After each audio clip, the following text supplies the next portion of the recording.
Okay, is this like a sports thing? Sports thing? Yeah, you know how sometimes athletes are supposed to abstain from sex before a big game or a fight or something? What does that have to do with me? Well, I don't know, Spinelli. That's what I'm trying to figure out, and frankly, you're not helping me very much. Is there some obscure rule in your detective handbook that says you're not allowed to be distracted by fatal females? Femme fatales? Same thing. If anything, my studies have stressed the importance of a savvy, smart, and sensual dame in a hard-boiled detective's life, and you possess those qualities in abundance. Then I don't get it. When you say you have these deep, powerful feelings for me, and I have them for you too. Do you really? Spinelli, don't you know that by now? My feelings for you are more deep and powerful than anything I've ever known. That's beautiful. I think so too. So, why can't we have sex? I'm humbled and flattered by your desire, but I do feel compelled to remind you that we have known each other in the biblical sense on 2 occasions, and in both times, remorse and heartbreak swiftly followed. So, rather than risk another, perhaps permanent, painful misunderstanding, I'd rather just leave the things the way they are.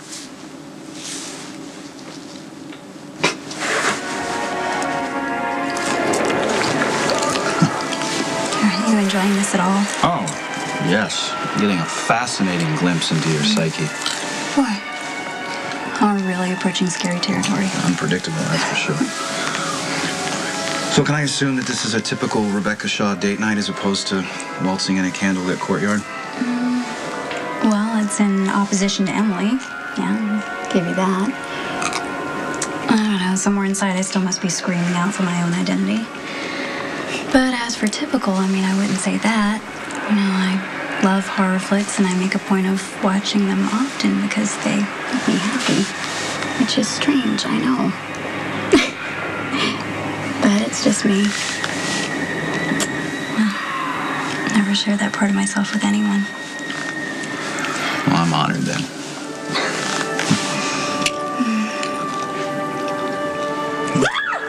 There's nothing scary going on right now. No. You see that girl with the xylophone? Yes. Yeah, she's the next victim of the most globulous death.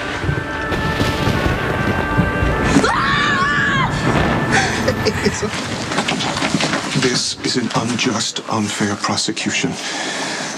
I did not murder Brianna Hughes. I will be exonerated, and when that happens, I'm going to make it my life's work to make sure that you are unemployed and unemployable. Your wife posted bail. Your attorney's waiting in interrogation 1. I'll get the paperwork started for your release.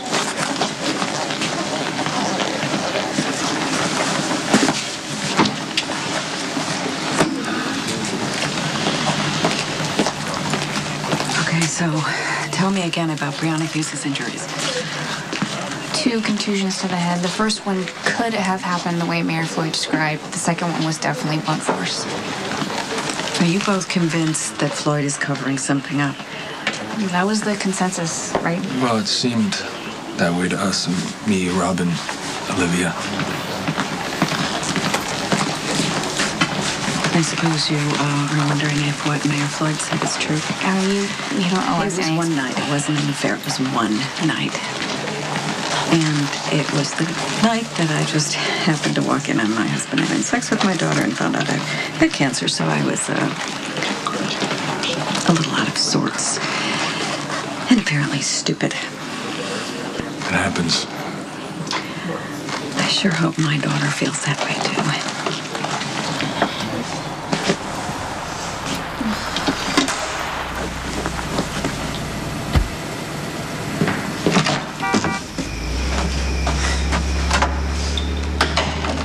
Max just dropped me off. I'm surprised he didn't put me in a car seat.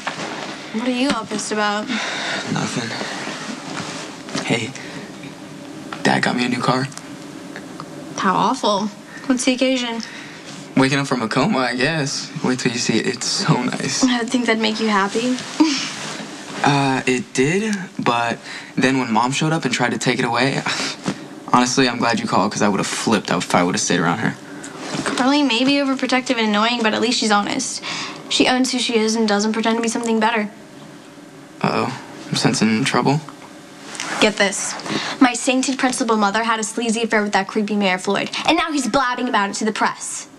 Get the hell out. He's saying my mom is prosecuting him for some murder because he dumped her. As we speak, the entire world is finding out my mother's a slut.